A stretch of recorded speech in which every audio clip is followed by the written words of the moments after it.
I woke up as Ethan, the protagonist who was condemned by the entire internet in a campus novel. When I opened my eyes, I was standing in front of the school's bulletin board plastered with big character posters denouncing me, accusing me of maliciously reporting and causing the outstanding student Dylan to lose his only guaranteed spot for graduate school. And my girlfriend Sophia was there, pointing at me with a group of people.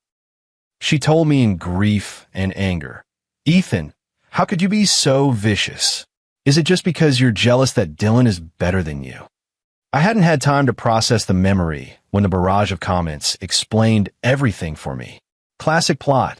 It's that department heartthrob who plagiarized his own thesis, afraid of being found out.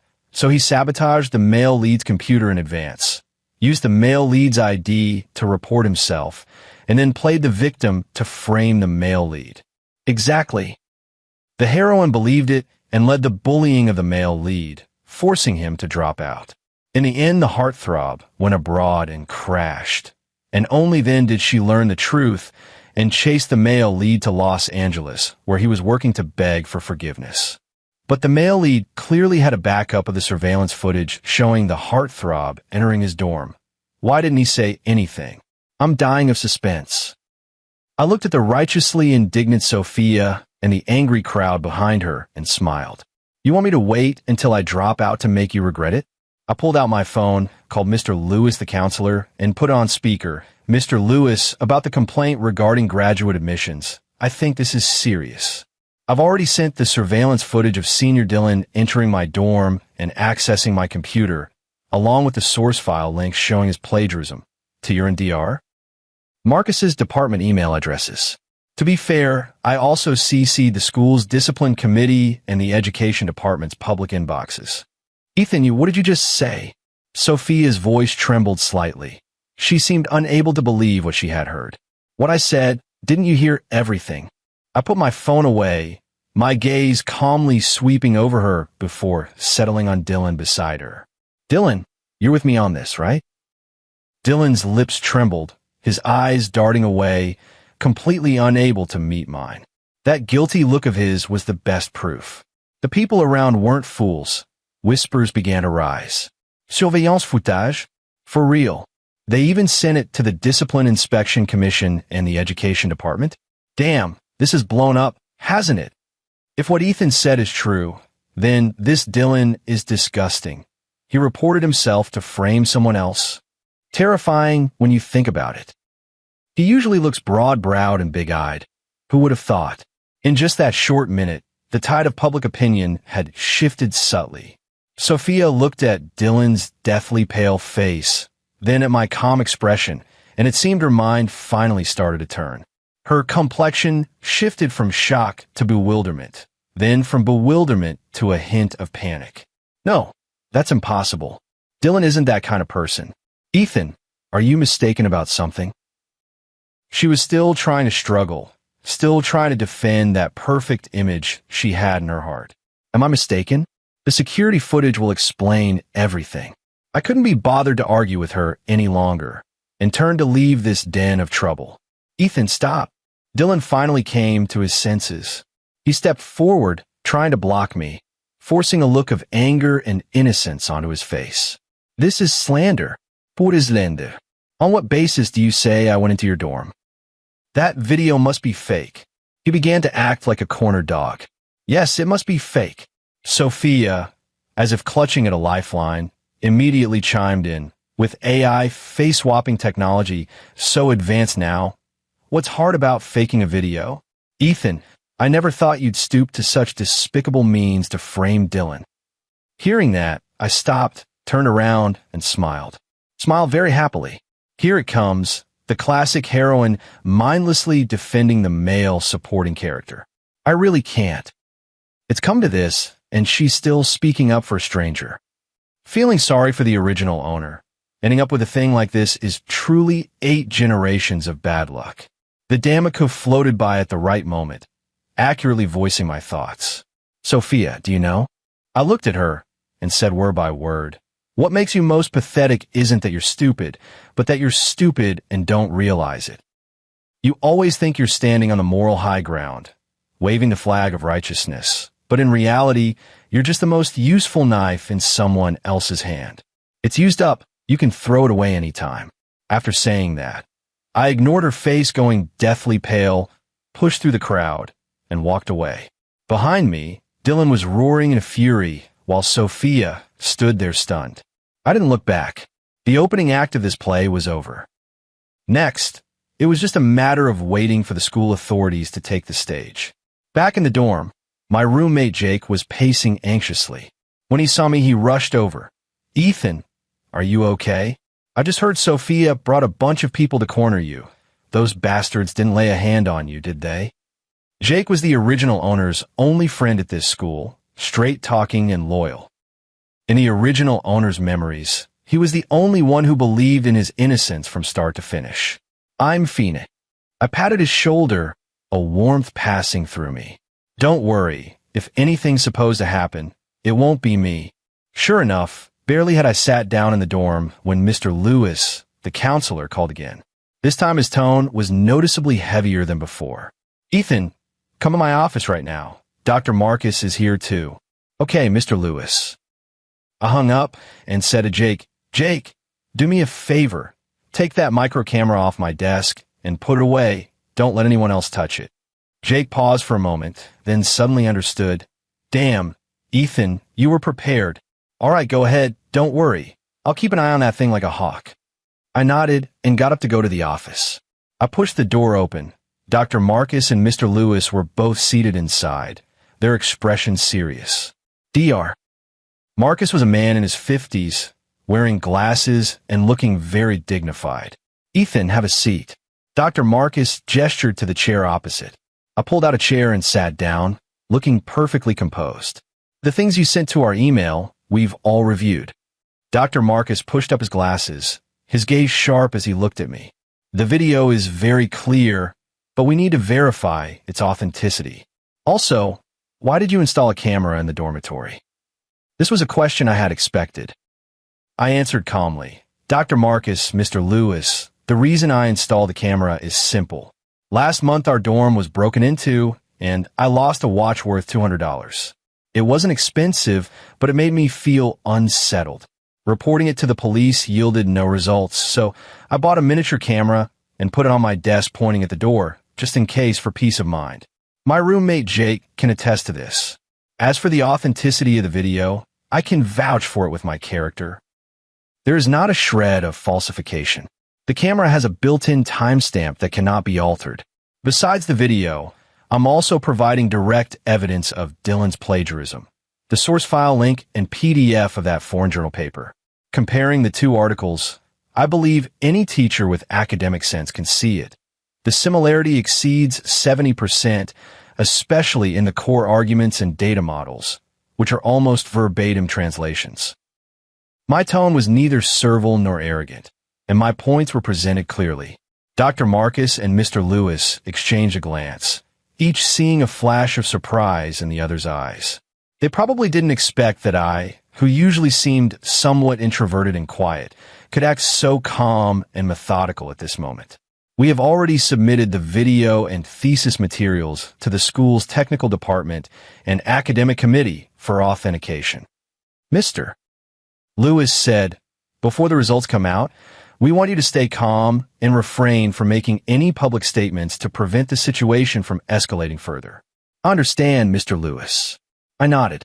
The reason I acted the way I did today was completely out of desperation.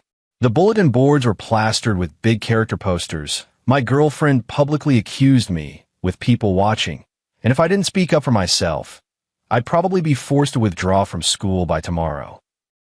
There was a hint of grievance in my words, but more than that was a firm insistence on defending my case. Dr. Marcus was silent for a moment, then said, "The school will not wrong a good person, nor will it let a bad person go unpunished. Go back and wait for news." "Thank you, Dr. Marcus." "Thank you, Mr. Lewis." I stood up, bowed, and turned to leave the office. I knew my first move was already secure. Next, it was up to Dylan to respond. Sure enough, that afternoon, a new post appeared on the campus forum. The poster was a die-hard supporter of Dylan, tearfully describing in the thread how kind and innocent Dylan was, and how devastated and crushed he was upon learning he had been slandered. The post also included several photos of Dylan receiving 4 drips in the hospital, captioned, "The innocent will be vindicated, but rumors are fiercer than tigers. The senior has already fallen ill under the pressure." Immediately after, a so-called computer was also posted, analyzing from a technical perspective that the video I provided showed signs of editing and compositing. As soon as the post appeared, it instantly drew another wave of sympathy and support. "I told you Dylan is such a good person. There's no way he would do something like that. Poor Dylan, being wronged so horribly by villains. Ethan is just vicious. He's trying to drive someone to death." And among all this, my ex-girlfriend, Sophia, once again played the role of the vanguard. She was almost the first to rush down to the dormitory building and called me. I looked at the 2 words Sophia on the phone screen, a cold smile tugging at the corner of my mouth, and I hung up immediately. Soon the phone rang again, persistently. I hung up again, then added her number to the blacklist. The world quieted down. Good call blocking her. A woman like that shouldn't be given any chance to speak. Nice. I love how decisive the male lead is. She's probably going to be furious. Ha ha ha. The comment stream erupted in celebration. It didn't take long before Jake's call came through. "Ethan, Sophie is downstairs acting like a lunatic, insisting on seeing you. Do you want to go down?" "Don't see her." My answer was short and blunt. "Tell her to get lost." "Got it." Jake hung up. I walked to the window, drew back a corner of the curtain, and sure enough saw Sophia standing below with a face full of anxiety and anger. She kept trying to call me. When she couldn't get through, she stamped her foot in fury. Soon Jake appeared before her, probably conveying what I had said. I watched Sophia's expression shift in an instant from anxious to incredulous, then to raging fury. She was pointing at the dormitory building, shouting something at Jake with intense emotion. Unfortunately, it was too far away to hear clearly. But it didn't matter. I could guess. It was nothing more than her accusing me of being so heartless, asking why I had to go so far, why I couldn't cherish past feelings, and other such rubbish. As expected, before long my foreign social apps started blowing up with notifications. They were all from her. "Ethan, get down here. Explain yourself clearly. Why did you block me? Are you feeling guilty? Dylan is in a hospital because of you. Are you satisfied? How can your heart be so cruel? Our relationship of over 2 years means nothing to you? You had to destroy him out of jealousy to feel content." Seeing these twisted accusations, I don't even feel like replying. I open her chat window and leisurely type a line. "First, we're breaking up. From a moment you and your people blocked me and publicly accused me. Second, whether Dylan is alive or dead is none of my business. He brought this on himself. It's his own fault. Third, don't bring up those 2 laughable years of our relationship. A woman who, when her boyfriend was slandered, blindly sided with outsiders and stabbed her own boyfriend in the back has no right to talk to me about relationships. Fourth, and finally, don't bother me again. Otherwise, I won't hesitate to hand over to the school's discipline committee the screenshots of how you led the class group and campus bulletin platform to stir up public opinion, personally insult me, and carry out online bullying. Take care of yourself." After sending those messages, I didn't hesitate to click delete friend. The whole operation flowed like water. Downstairs, Sophia stared at her phone screen, her whole body frozen. She probably didn't expect me to reply, and even less expected my response to be so cold and resolute. The anger on her face faded, replaced by a look of bewilderment and pallor. She stood where she was like a statue stripped of its soul, allowing the pointing fingers and strange gazes around her to engulf her. I knew my words were like an awl, driving hard into that self-righteous glass heart of hers. The sound of breaking should be quite pleasing to the ear. Sophia walked away in a daze. But Dylan's counterattack had only just begun. His combo of playing the victim and using technical debunking did stir up some ripples among the people who didn't know the truth.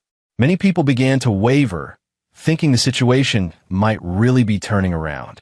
Dylan struck while the iron was hot and accepted an online interview from the school reporter.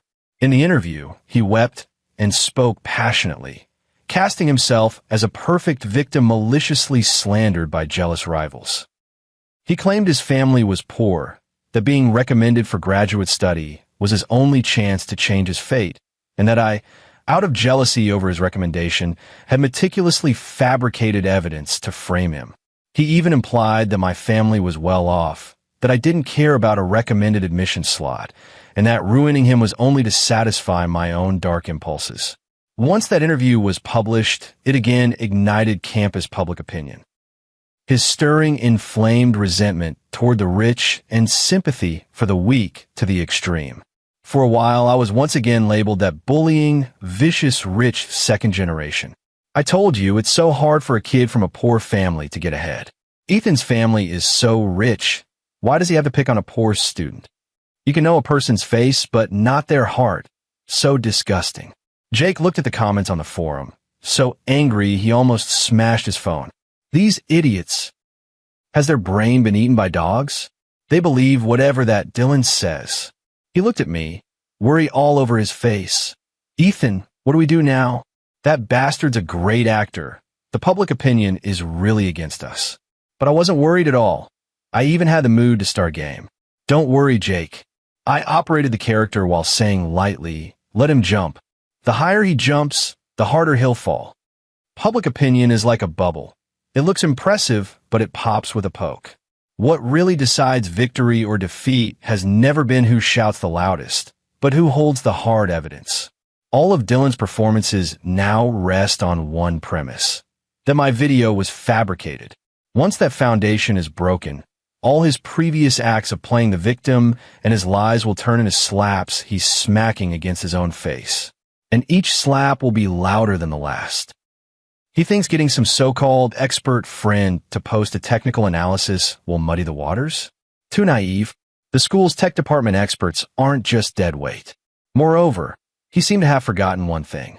What I submitted to the school was not just the video. There was also the link to the source file of his plagiarized paper. That thing is even more ironclad than video evidence. Indisputable. The more he jumps for joy now, the more swollen his face will be once the school's official assessment comes out. Ethan, do you have any backup plan? Jake, seeing the confident look on my face, asked curiously. I smiled, but didn't answer directly.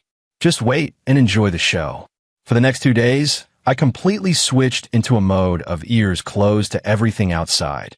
No browsing forums, no replying on foreign social apps, just classes, eating, gaming, and sleeping every day. No matter how turbulent things got outside, I remained unmoved. This calm attitude, on the contrary, made some people start to have doubts. As for Dylan, he grew increasingly impatient. He kept posting updates of his tragic condition on various social platforms. Sometimes a photo of him studying late at night, sometimes a picture of needles in the back of his hand, sometimes a gratitude post thanking friends for their support. The acting was so superb, it could rival an Oscar-winning actor. Sophia also became his devoted follower, trailing him everywhere, fretting over his welfare, looking every bit the protector of the world's best senior. The two of them, one performing and the other fawning, put on a melodrama that was wildly successful. Until the third day, the opportunity I'd been waiting for finally arrived. On the afternoon of the third day, Jake suddenly burst into the dorm holding his phone, his face bright with excitement. Ethan, look. That foreign original author Dylan plagiarized has spoken out. I perked up and immediately moved closer. On Jake's phone screen was a screenshot from a foreign academic forum. A Chinese-American scholar named David Chung posted a sharply worded statement in both Chinese and English. In the statement, he explicitly pointed out that Dylan from our university's computer science department, in one of his award-winning papers, had severely plagiarized a paper that he had published in an international journal 3 years earlier. Professor David Chung detailed the overlapping parts of the two papers, including the core algorithm, data charts, and experimental conclusions, and attached comparative screenshots. He also stated that he had never authorized anyone to use his research results, and that he would reserve the right to pursue legal responsibility for such egregious academic misconduct. Most importantly, at the end of the statement, he made a point of thanking an anonymous Chinese student, saying it was this student who alerted him by email and made him aware that his work had been stolen. The moment this statement came out, it detonated like a heavy bomb and set the entire school abuzz. What the hell? It's confirmed. The original author came out to confirm it. What does Dylan have left to say now? His face must be completely busted. That anonymous Chinese student must be Ethan, right? Amazing. He actually got in touch with the original author. The people who defended Dylan before, where are you? Come out and take a walk. Does your face hurt?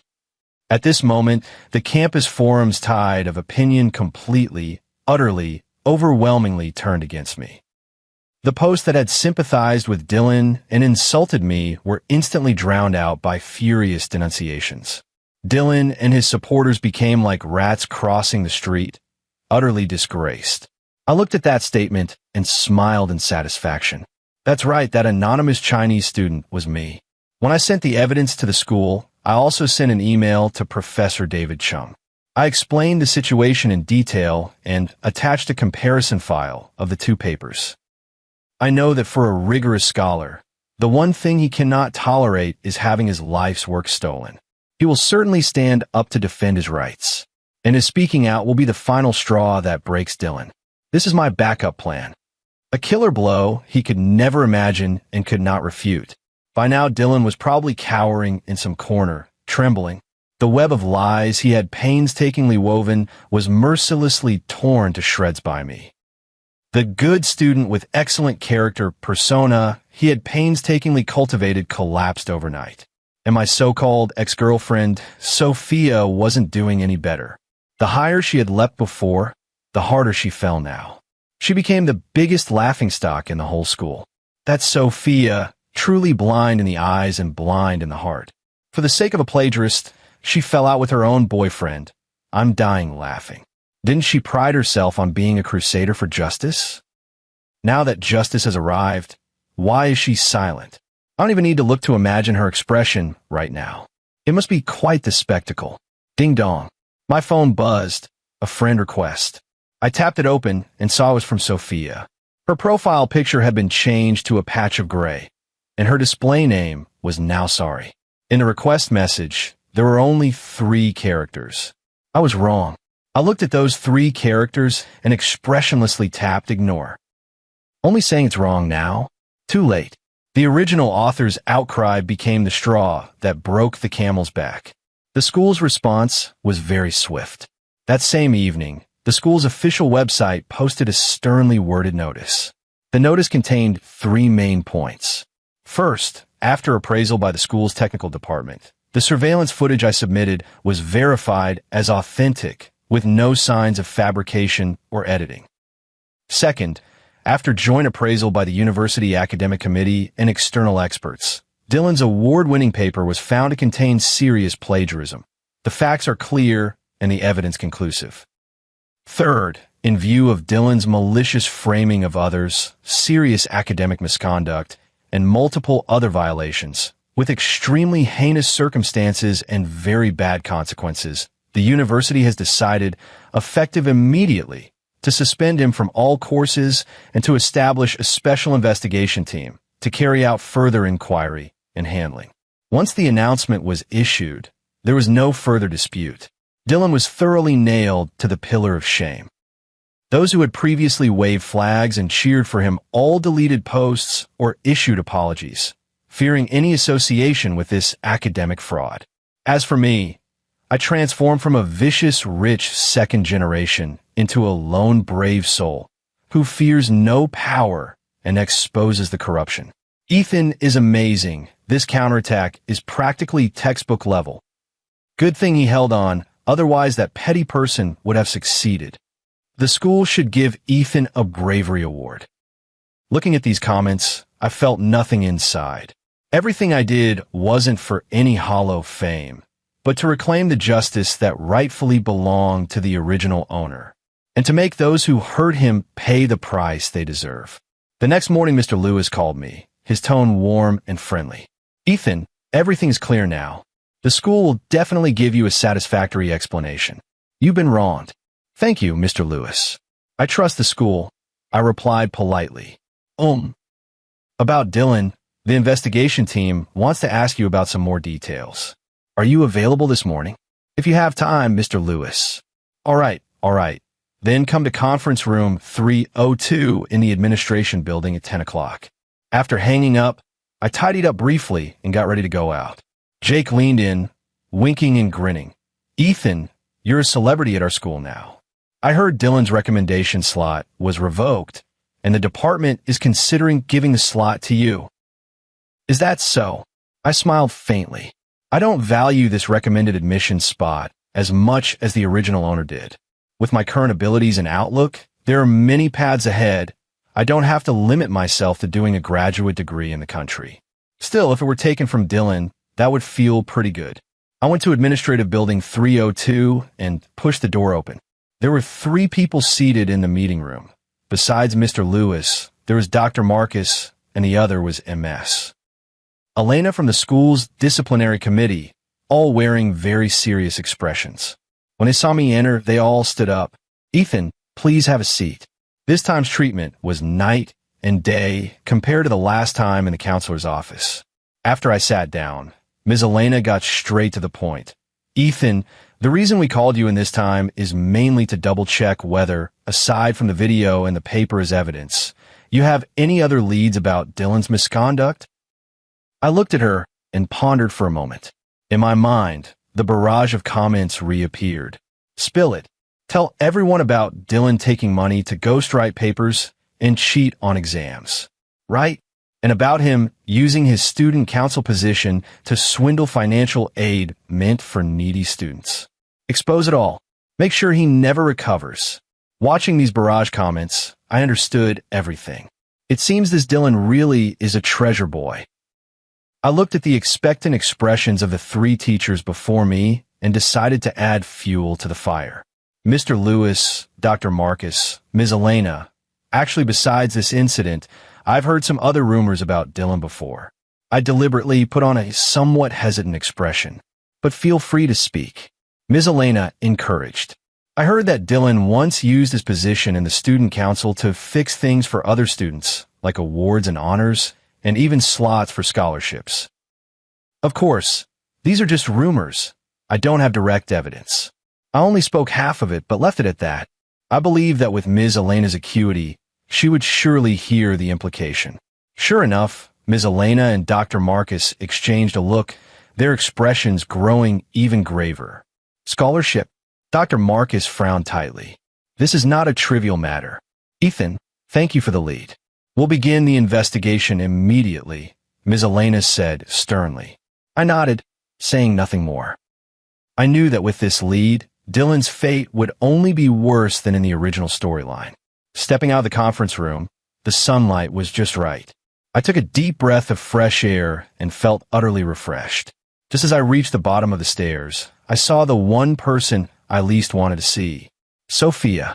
She was standing under a tree not far away, looking much more haggard, her eyes swollen and red, obviously had been crying. When she saw me, she immediately ran over and stood in front of me. Ethan, her voice was hoarse with a hint of pleading, can we talk? There's nothing to talk about between us. I stepped around her, ready to leave. I was wrong. Ethan, I really know I was wrong. She grabbed my arm from behind, and tears instantly streamed down her face. I shouldn't have doubted you. I shouldn't have defended Dylan. I'm such a fool, such a bastard. Scold me, hit me, do whatever you want. Please, I'm begging you, forgive me, okay? She cried with tear-streaked cheeks, looking pitiful and delicate. If she were still the original owner, seeing her like this, she'd have probably softened long ago. Unfortunately, I'm not. I forcefully shook off her hand, my gaze cold as ice as I looked at her. Sophia, save your cheap tears. Your apology is worth nothing to me. You only realize your mistake now? Too late. When you led a group of people to judge me like a criminal, when you trampled on our more than 2 years relationship for the sake of an outsider, You should have anticipated today. The mistake you made can't be wiped away with a single sorry. I'm not a garbage dump, and I won't trip over the same piece of trash twice. My words were like knives, mercilessly plunging into her heart. She was so berated that her face went deathly pale, her whole body trembling, unable to utter a single word. Also, don't come to bother me again. I leaned toward her, lowered my voice to a volume only the two of us could hear, and said, "Otherwise, I can't promise I won't print out those righteously indignant screenshots of you online and plaster them all over the hallway of your dorm." After speaking, I stopped looking at her, turned, and strode away. Behind me, her suppressed, uncontrollable sobbing came through. That cry. Honestly, it sounded quite pleasant. Back in the dorm, Jake was holding my meal card, about to head to the cafeteria. "Ethan, you're back? Want something to eat? Your brother brought you something. Sweet and sour pork, plus a chicken drumstick." "All right." Watching Jake's elated back, I smiled. This is what a friend is. As for Sophia, she was just a passerby in the journey of my life, a lesson. A reminder to never harbor illusions about stupidity and betrayal, a negative example. In the days that followed, Dylan completely vanished from the school. I heard that the disciplinary committee's investigation was intense. They dug up everything from his university years. You don't know until you look, and once you do, you're shocked. This guy who usually looks like a proper gentleman has been doing so many dirty deeds behind people's backs, it's impossible to list them all. Taking money to ghostwrite papers, using his position to resell event tickets, falsifying application materials for students claiming financial need. Each one of those alone would be enough to get him expelled 100 times over. When the final investigation results came out, everyone was stunned. On the school's bulletin board, a disciplinary decision 3 pages long was posted. Dylan, for multiple serious violations of school rules, has been formally expelled and ordered to return all improperly obtained gains. At the same time, the school has handed the relevant materials over to the judicial authorities, and he may also face legal sanctions. This news set the whole school abuzz. Expelled. Holy crap, that's the harshest punishment, right? Serves him right. Scum like that should be kicked out of school. Refreshing to the core. Thanks to Ethan for ridding us of a menace. As for Dylan, upon learning of the disciplinary decision, he was completely driven to desperation. That night, I was in the dorm playing online games with Jake when I suddenly received a call from an unknown number. I answered casually and put on speaker. On the other end of the line came Dylan's cold, venomous voice. "Ethan, it's you, it's all your fault. I have nothing left, and you won't have it easy either. Just you wait, I won't let you off." A naked threat. Jake frowned as he listened from the side. This bastard's gone crazy, hasn't he? Still daring to threaten you? And yet I smiled. Just in time. I said calmly into the phone, "Dylan, have you forgotten? The law says that threatening others, when the circumstances are serious, can be punishable by imprisonment. I'm recording this entire call right now. Tell me, if I hand this recording over to the police, how do you think they'll deal with you?" On the other end of the line, Dylan's breathing abruptly grew heavy. He probably hadn't expected that I would still be so calm at this point, even reciting laws to him. He ed for a long time, unable to utter a single complete sentence. I advise you to spend more time thinking about how to explain this to your parents and how to face the prison sentence ahead. As for me, you needn't trouble yourself. After speaking, I hung up the phone immediately. Then, in front of Jake, I packaged that recording together with the unknown number and sent them to Mr. Lewis. I attached a single line. "Mr. Lewis, I feel my personal safety is threatened. I'm a little scared."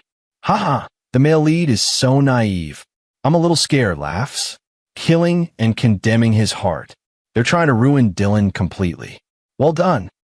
You can't show any mercy to scum like that. The barrage of comments cheered. Jake stared at my move, dumbfounded, and finally gave me a thumbs up. "Ethan, you're my real brother. That move was brilliant." I smiled and picked up the game controller again. The game continues. I knew that Dylan's act had only truly come to an end at this point. A pathetic clown who couldn't even take a bow without looking utterly embarrassed.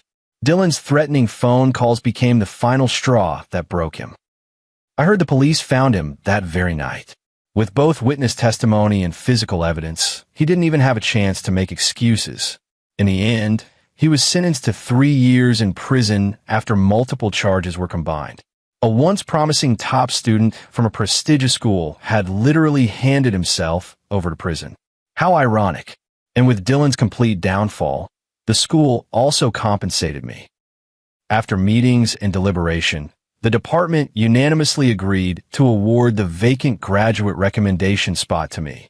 Moreover, the school even awarded me a principal special award to recognize my outstanding contribution to upholding academic integrity and the righteous spirit of the campus. For a time, I was unrivaled in my glory. From a much-hated, vicious scoundrel, I became the universally praised campus hero.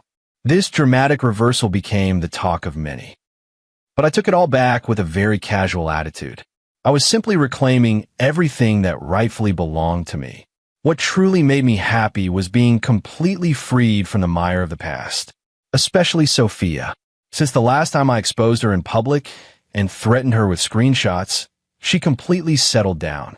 She never came to find me again, nor did she send any more messages. I heard she had a hard time at school. No matter where she went, people would whisper and point at her behind her back.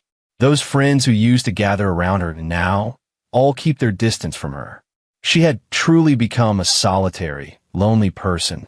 The feeling of being abandoned and isolated by the whole world, she finally experienced it herself. This is the price she should have paid back when she led the bullying against me. After the final exams ended and the Christmas break arrived, I packed my things and prepared to go home. When I walked out of the dormitory building, I unexpectedly saw a familiar figure. It was Sophia. She stood not far away, more haggard and thin than before, her face as pale as a sheet of paper. When she saw me, she didn't rush over like last time. She just stood at a distance, looking at me with a complicated expression. In her eyes there was remorse, unwillingness, pain, and a hint of pleading. I kept my gaze straight ahead, pulled my suitcase, and walked past her as if she were an irrelevant stranger. Just as we brushed past each other, I heard her, in a barely audible voice, say one sentence. "I'm sorry, and congratulations." I didn't stop. I walked straight toward the school gate. What meaning is there in a belated apology and congratulations? A broken mirror can never be made whole again. Some wounds, once inflicted, can never heal. I will not forgive her. Never. If I forgive her, then who will forgive the original owner who, in despair, dropped out of school and eventually died of melancholy? That Christmas break was exceptionally peaceful for me. No more entanglement with Sophia, and none of the headaches like Dylan. I put all my energy into my major studies and preparing for graduate school. Occasionally, a few comments would still drift across the screen. "Oh, Sophia seems a bit off." Lately, she's been posting some really gloomy things on social media. Things like, "If I could start over, nothing can ever go back," and the like. Could she be thinking of doing something desperate? I saw those comments and just sneered. Lost her mind? From what I know of Sophia, a person as selfish and self-centered as she is more afraid of death than anyone.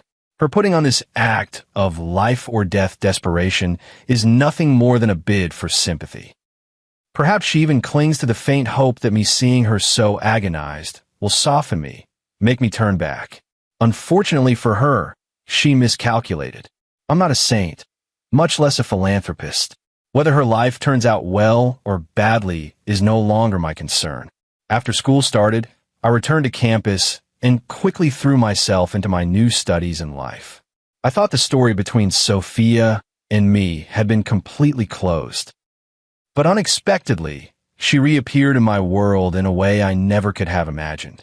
That day, I was reading in a library when I suddenly received a call from an unknown number.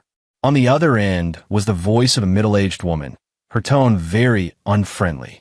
"Is this Ethan? I'm Sophia's mother, Mrs. Taylor." I frowned. Sophia's mother? What does she want with me? "Hello, Mrs. Taylor. May I ask what this is about?" I kept up basic politeness.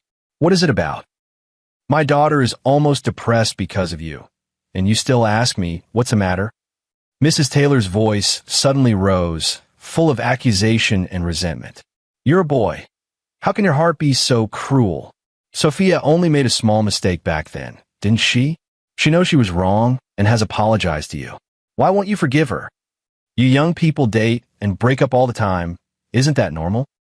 Did you have to go so far, do something so final, that you'd only be satisfied by driving my daughter to death?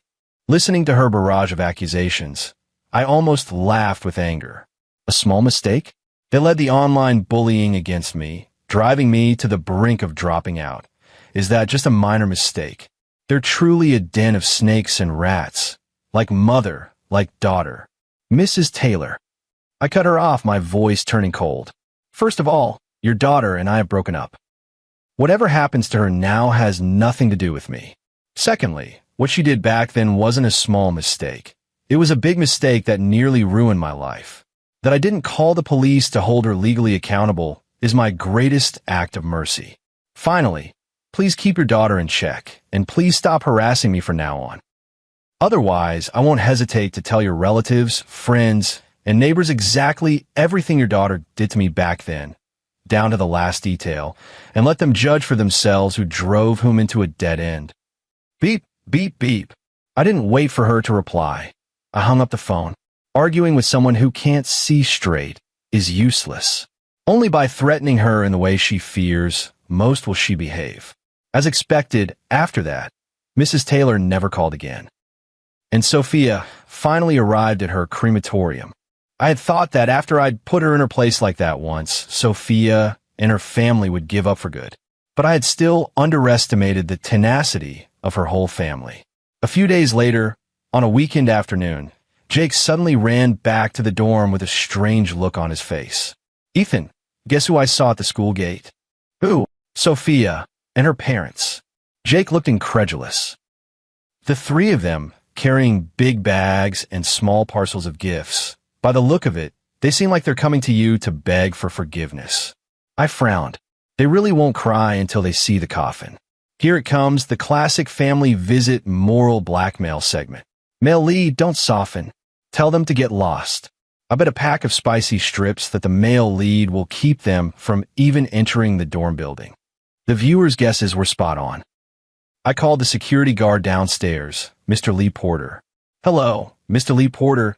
This is Ethan from 502. A family of 3 might come looking for me in a bit. Could you please stop them and say I'm not home? Mr. Lee Porter, the security guard, was a helpful man. He knew I was the victim after the whole fuss about Dylan last time.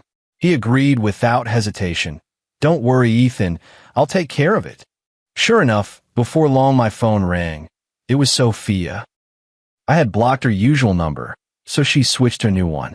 I answered the call, and before she could speak, I said straight away, don't waste your effort. I won't see any of you.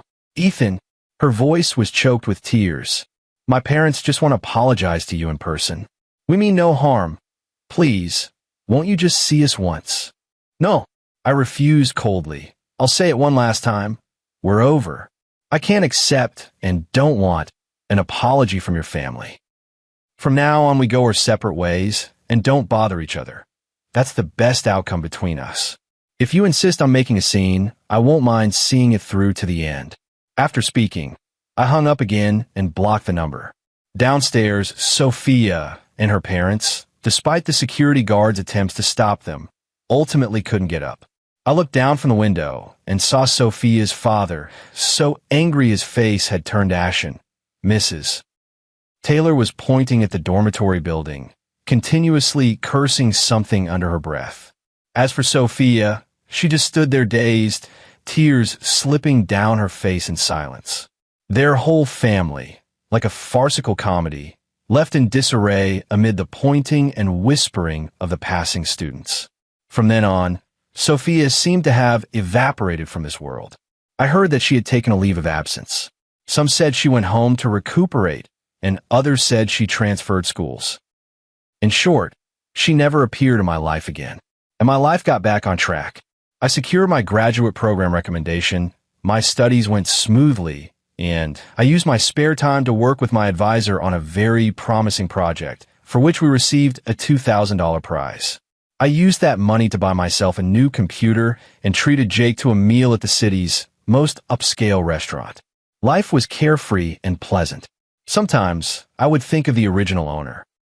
If he hadn't chosen silence, if he had been a bit braver, perhaps he could have had a life like this too. But sadly, there are no ifs. All I could do was carry his share and live better. Because of it, time flew, and before I knew it, I was a senior. The postgraduate recommendation settled, and I was taken on by a top professor at my university, researching the area I was most interested in, artificial intelligence. Although Jake didn't get the recommendation, with excellent grades and substantial practical experience, he signed with a well-known domestic internet company, Aurora Tech, and his future looked bright. Our dormitory became the most envied top students' dorm in the department. Life seemed to be moving in the best possible direction. That day, I was running data in the lab when my supervisor suddenly called me in his office. "Ethan, next month there's a Municipal Youth Science and Technology Innovation Forum. Our lab has one recommended spot, and I want you to go." The supervisor smiled and handed me a document. I was flattered and taken aback. "Professor, I just joined the lab. I'm afraid I'm not qualified yet, right?" "Whether you're qualified isn't decided by seniority. It depends on ability." The supervisor patted my shoulder, his eyes full of approval. "The data model you made for that last project was excellent, very creative. This forum is a great opportunity. It'll let you meet many industry leaders and broaden your horizons. Go on, prepare well, and don't embarrass me." "Yes, thank you, teacher." I eagerly took the materials, my heart brimming with determination. This was a once-in-a-lifetime opportunity. I had to seize it with both hands. For the next month, I practically lived in the lab and the library. I went through a large amount of literature, repeatedly revised my speech and PPT, striving for perfection. Seeing me work so hard, Jake couldn't help but complain, "Ethan, are you trying to outwork the entire department to death?" I smiled. It's a rare opportunity. I have to live up to the supervisor's trust. On the day of the forum, I stood in the conference hall of the City Exhibition Center wearing a newly bought suit. Seated below were experts and scholars from major universities, research institutes, and well-known companies. I took a deep breath, stepped onto the podium, and began my presentation. I was speaking about the application of a new type of algorithm in the field of image recognition. At first, I was a little nervous, but as I spoke, I became completely absorbed. I presented my understanding of the field, my innovative ideas, and my experimental data clearly and systematically to everyone present. When the 15-minute talk ended, there was a moment of silence in the audience, followed by thunderous applause. I knew I had succeeded. In the following Q&A session, several industry heavyweights showed strong interest in my project and asked me several very professional questions. I responded calmly to each one, answering smoothly. Finally, a technical director from the country's top tech company, Aurora Tech, even extended an olive branch to me on the spot. "Ethan, your idea is excellent. Our company is setting up a new AI lab and would very much welcome talent like you. Here's my business card. If you're interested after graduation, feel free to contact me anytime." I took the business card, my heart trembling with excitement. Aurora Tech. That was the place every computer science student dreamed of. It all felt as wonderful as a dream. After the forum ended, my name caused a stir around the school once again. "Ethan is awesome." He was directly noticed by the director at Aurora Tech. Now that's a real academic god. Night and day compared to those frauds who rely on plagiarism. Sophia must have been blind back then, losing a watermelon to pick up sesame seeds. She must be racked with regret now. Whenever people talked about me, they inevitably mentioned those two names that were already nearly forgotten. Dylan was still furthering his studies in prison. As for Sophia, after she took a leave of absence, there was no further news. It was as if that person had never appeared in my life. Days passed one by one. My life was busy and full. Besides studying and doing research, I also began to consciously expand my social circle. In an academic salon, I met a junior from the foreign languages department. Her name was Chloe Reed. She looked pure and adorable, with a cheerful, generous personality and two faint dimples when she smiled. She was a volunteer at our salon, responsible for the simultaneous interpretation. Her fluent spoken English and confident, composed presence left a deep impression on me. After the salon ended, I proactively asked her for her contact information. We began chatting from academics to films, from travel to food. There was always more to talk about. Being with her, I felt very relaxed and happy. It was a feeling I had never experienced when I was with Sophia. My relationship with Sophia had been, from the start, full of the original girl's one-sided giving and flattery. He loved her meekly and cautiously. But with Chloe, it was equal and mutually magnetic. I knew I might be falling for her. One weekend, I asked Chloe to go to a newly opened bookstore cafe. We sat by the window, the sunlight warmly falling on us. She held a cup of latte, listening intently as I recounted amusing stories from the lab, occasionally letting out a bell-like laugh. In that moment, looking at her smiling face, I suddenly felt that the people and events of the past really were very, very far from me. At that moment, the cafe door was pushed open and a familiar yet strange silhouette stepped in.